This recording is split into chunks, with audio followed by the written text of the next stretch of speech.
Alors, toujours normalement dans les structures de contrôle, on va faire une petite démonstration concernant une petite application qui utilise à la fois les boucles et les conditions. Donc, après avoir utilisé les conditions et montré comment les utiliser dans une première application, et après nous avons fait un petit exercice, et par la suite nous avons montré comment utiliser les boucles, d'accord, c'est-à-dire comment afficher les n premiers nombres, comment calculer la somme des n premiers nombres, dont les codes sources sont les suivants. Et par la suite, maintenant nous allons essayer de faire une application dans laquelle on utilise deux choses, les conditions et les boucles. C'est-à-dire comment les combiner pour répondre à un objectif bien précis. Maintenant, l'objectif de cette application, c'est afficher les nombres, mais avec une condition, afficher les nombres pairs qui sont inférieurs à n. C'est comment utiliser une boucle, d'accord, et utiliser une condition dans un même bloc pour répondre à cet objectif-là. Alors, tout simplement, je vais en fait créer une application, d'accord, dans laquelle toujours je suis dans la partie 4, mais programme 2, d'accord, c'est une classe et je vais mettre un programme 2, il existe déjà, donc je vais mettre programme 3. Donc, qu'est-ce qu'il faut faire? Tout simplement, je crée une méthode pour que mon programme soit exécutable. Et l'objectif, c'était de faire quoi? D'afficher les nombres pairs. Quelles sont les données à déclarer? Parce que ici, je vais utiliser les boucles, il y a deux données, ou bien trois données. La première donnée, c'est un entier qui est initialisé. La deuxième donnée, c'est i, que je vais utiliser dans la boucle for. Et la troisième donnée,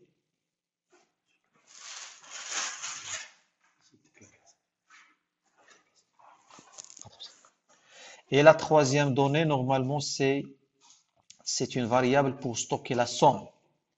Alors là, je commence toujours par la partie de déclaration, donc int n, et par la suite int i, parce que je vais utiliser une boucle, c'est important. Et la troisième chose, je vais déclarer la somme. Donc voilà, maintenant j'ai déclaré les données à gérer. Donc qu'est-ce qu'il reste? Il faut mettre en place une boucle qui a trois blocs. Le premier bloc pour l'initialisation, le deuxième bloc la condition et le troisième bloc maintenant je vais utiliser E++, si vous voulez dire, d'accord? E++, normalement ici, même si j'incrémente puis j'utilise, c'est-à-dire c'est dans le même bloc, dans la même instruction, d'accord? Donc qu'est-ce qu'il va faire? C'est pareil, c'est la même chose que plus i. Donc on va voir ça. Donc, on va mettre dans un premier temps et plus. Et maintenant, la condition, pourquoi il a mis une erreur ici, il faut initialiser la valeur. Je vais mettre ça. Maintenant, pour l'affichage, je reprends l'affichage. Donc, system.out.print. Donc, je peux tout simplement mettre un formatage ici, pourcentage D, suivi par tabulation, et ainsi de suite. Maintenant, si je vais afficher le i, bien sûr, ici, j'incrémente à chaque fois. D'accord? Et je vais à chaque fois afficher la valeur de i qui peut aller de 1 plutôt, de 1 à 10, si j'initialise le 1 avec 10. Maintenant, si je vais exécuter ça, il va afficher tous les nombres. Maintenant, je souhaite ajouter une condition, sachant que pour résoudre cet exercice, je peux avoir deux manières. On va voir les deux manières de faire. Deux manières. D'accord? La première manière avec boucle et condition, et la deuxième manière, c'est avec boucle uniquement. Alors, maintenant, je dois conditionner cet affichage. C'est-à-dire, quand est-ce que j'affiche? Si seulement si une condition, c'est-à-dire si le nombre, la condition, le nombre est pair. Donc, est-ce que le nombre est pair? Oui. Donc, affiché. D'accord? Donc, je peux ajouter un bloc ici. Le nombre est pair, comment le trouver? S'il est divisible par 2, alors il est pair. Et comment écrire le code Java pour dire que i il est divisible par 2? Tout simplement, i pourcentage 2. I pourcentage 2 égale. Pour tester l'égalité avec 0, si le reste de la division de i par 2 égale à 0, à ce moment-là, le i est pair. Donc maintenant, je vais afficher tout simplement 2, 4, 6, 8, 10. D'accord? Si je souhaite afficher des nombres impairs, j'inverse la condition en attribuant 1. D'accord? Et en même temps, je peux calculer la somme. Donc, quand est-ce que je calcule la somme? Sauf si il y a bien sûr le i, il est pair. Donc ici, je fais 0. Alors, le sum doit être initialisé pour pouvoir calculer le.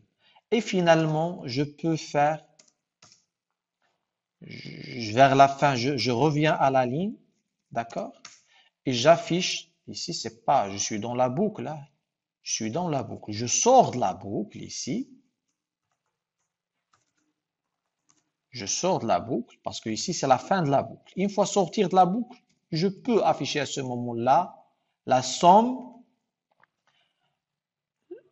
D'accord, print, la somme, je reviens à la ligne encore, la somme égale à quoi? Égale à pourcentage d virgule sum. Vous voyez, donc maintenant je vais avoir ce résultat-là, c'est-à-dire 2 plus 4, 6, 6, plus 6, 12, 20 et 30 exactement.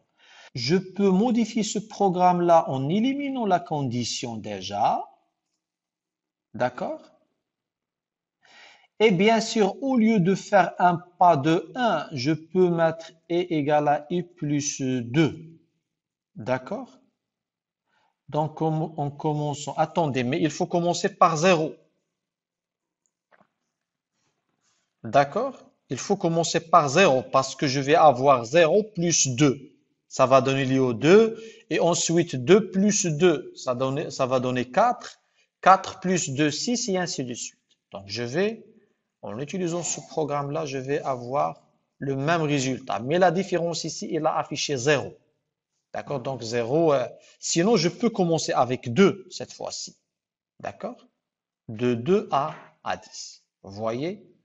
Donc déjà, cette démonstration, normalement, va vous servir de connaître comment utiliser les conditions, comment utiliser les boucles, qu'est-ce que ça veut dire l'initialisation au sein d'une boucle, qu'est-ce que ça veut dire une condition d'arrêt, qu'est-ce que ça veut dire une incrémentation. Donc, sans incrémentation, qu'est-ce que je vais avoir? Parce que celle-là, c'est une boucle aussi. Mais qu'est-ce que je vais avoir? Je vais entrer dans la, c'est-à-dire je vais exécuter l'initialisation, puis je vais aller dans la condition. Est-ce que le i, il est égal à 2? Est-ce que inférieur ou égal à 10? Oui. Je vais afficher 2. D'accord? Je vais faire somme égale à 0 plus 2. Et je vais aller où? Je vais aller dans ce bloc. Qu'est-ce qu'il y a? Il n'y a rien. Donc, je vais aller encore vers ici. Mais le i ici, il va garder toujours la valeur 2. Et à chaque fois, j'ajoute à la somme 2 plus 2 plus 2 plus 2 de manière infinie. Donc finalement, mon programme, si vous voyez, c'est une boucle infinie. Jusqu'à maintenant, il est planté. Pourquoi? Parce que j'ai utilisé une boucle infinie.